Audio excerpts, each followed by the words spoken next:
Many heroes have come to the fore since the coronavirus crisis began.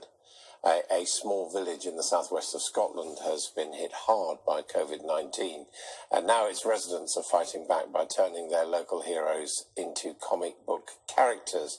Well, joining me now are the founders of trying to revitalise that village, Sue Grant and Tim Sullivan, and I have to say I was fighting a little shy. Could you pronounce the name of your village, please?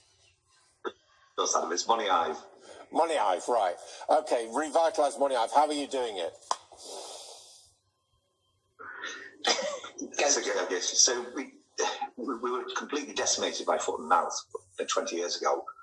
And as a village, we came together and formed an action plan that involved a folk festival, a local paper, this, that and the other.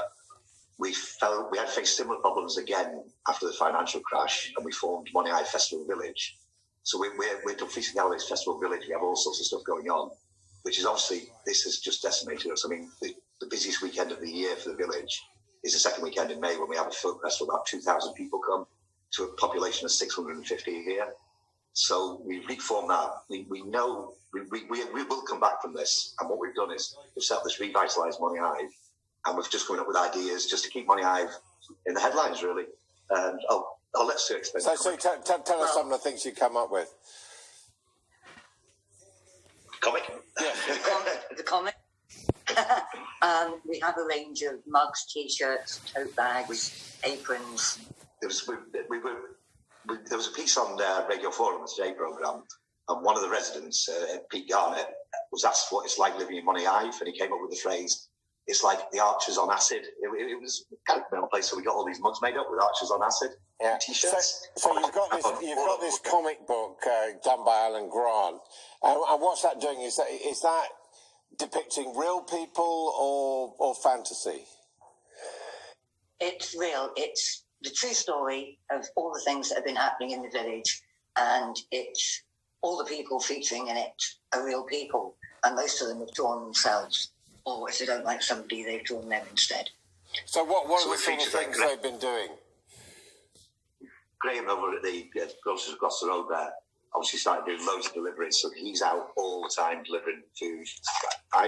We've obviously had to shut the hotel, but we're doing deliveries, so we came up with this thing, bin the bill, because we knew that people were too proud to ask, so we deliver food, and if you can afford to pay for it, you do, but if you can't afford to pay for it, you simply don't pay for it. And most people are paying a little bit more to cover the people who can't afford it.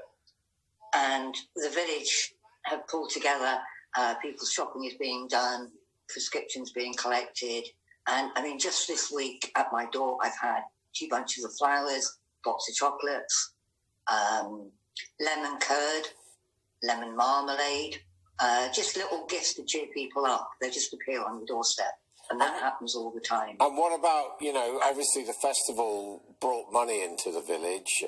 Are you managing to raise any funds from your activities? Yes.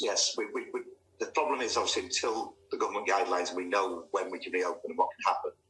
We can't really decide how we're going to go forward, but we do know that we need something in place to allow us to go forward when we're allowed to reopen. But I mean, so we've already.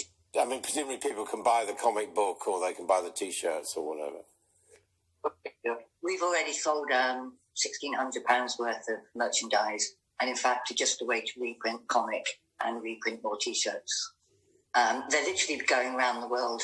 And one really interesting thing about the comic is a number of schools have contacted me, but also the number of people who have asked for 2 copies, one to keep for the future to remind their kids and grandkids of what it was like, which is something I hadn't thought about, but that seems to be a popular theme with the orders we're getting. And I could see there in the comic, it's not just the professional artist, Mr. Grant. I mean, you've got children illustrating pages as well.